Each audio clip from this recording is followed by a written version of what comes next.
brutality, mass execution, and delayed justice.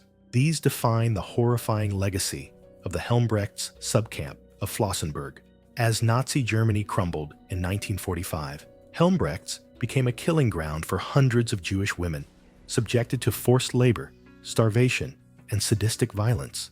Even worse was the infamous Death March, where dozens perished, shot, beaten, or left to die by the very women assigned to guard them. The story of Helmbrechts is shocking, not only for its cruelty, but for the identity of its perpetrators, female SS guards who administered death with cold precision. This piece dives into the darkness of that forgotten corner of the Holocaust, where brutality wore a woman's face, and follows the uneven trail of post-war justice that tried and often failed to hold them accountable. Helmbrechts isn't just a footnote in history. It is a stark warning about complicity, cruelty, and the human capacity for evil, regardless of gender. The Helmbrechts concentration camp was established in the summer of 1944 as a subcamp of the larger Flossenbürg concentration camp complex, located in Bavaria, Germany. Originally built to house political prisoners, Flossenbürg expanded rapidly during the war, spawning over 80 satellite camps, including Helmbrechts, to supply forced labor for the Nazi war machine.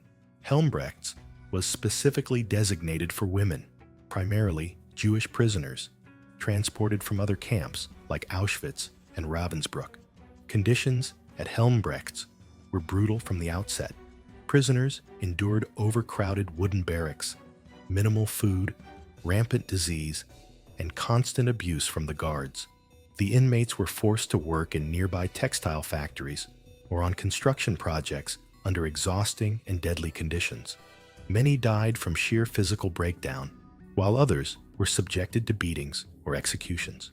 By early 1945, as Allied forces closed in, the SS began evacuating camps to cover up the atrocities. In April, Helmbrechts was emptied, and the surviving prisoners were forced on a death march through Czechoslovakia. This marked the beginning of one of the most lethal episodes tied to the camp, where many women, who had already endured unimaginable cruelty, would meet their end under the watch of their female captors. The presence of female SS guards in Nazi concentration camps is a chilling reminder that gender does not determine capacity for cruelty. At Helmbrechts, women in uniform wielded unchecked power over vulnerable prisoners, and many became active participants in systemic brutality. These female guards, known as Aufseherinnen, were trained in camps like Ravensbrück before being stationed at Helmbrechts.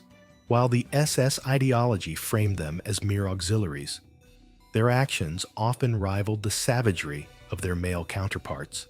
Among the most infamous was Ruth Elfriede Hildner, who served as an overseer at Helmbrechts during its most brutal months.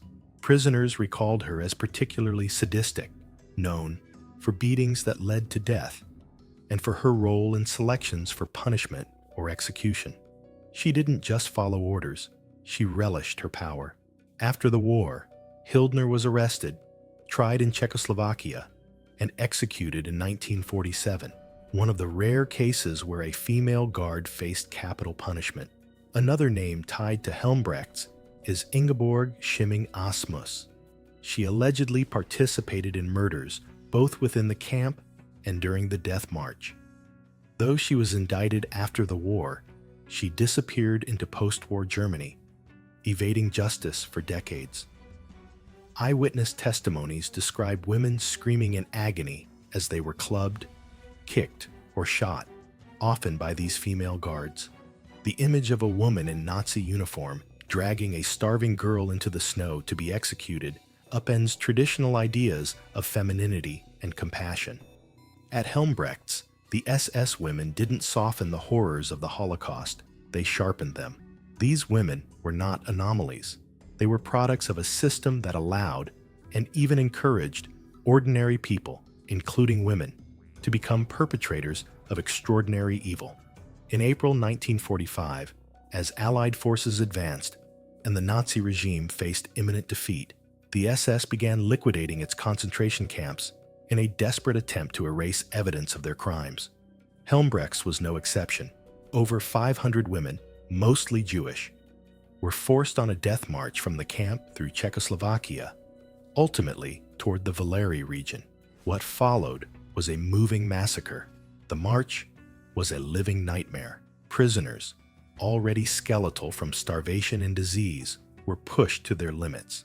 They walked through snow and mud, exposed to the elements without proper clothing, food, or rest.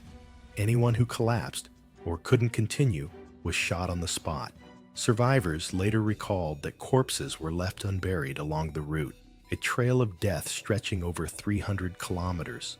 Crucially, many of the female SS guards from Helmbrechts, including Hildner and Schimming Asmus, accompanied the march and continued their campaign of terror.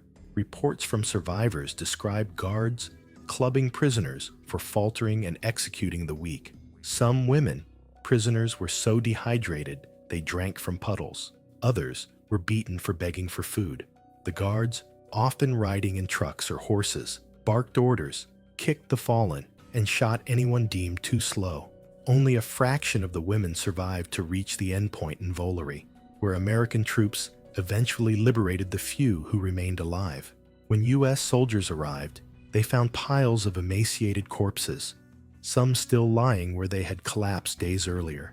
The Helmbrechts Death March remains one of the most savage acts of the Holocaust's final phase. It was not just a forced evacuation, it was a mobile execution site, orchestrated and enforced by women whose cruelty knew no bounds, even as the Nazi Empire crumbled around them. After the war, as the world reeled from the full scale of Nazi atrocities, efforts began to identify, prosecute, and punish the perpetrators. While many male SS officials were quickly rounded up and brought to trial, the female guards of camps like Helmbrechts were often overlooked, underestimated, or simply allowed to vanish. Justice for the crimes committed at Helmbrechts, especially by its female SS personnel, was slow, incomplete, and riddled with impunity.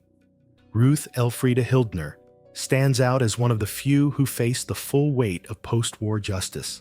Captured by Allied forces and extradited to Czechoslovakia, Hildner was tried for her role in the torture and murder of Jewish prisoners during the Death March.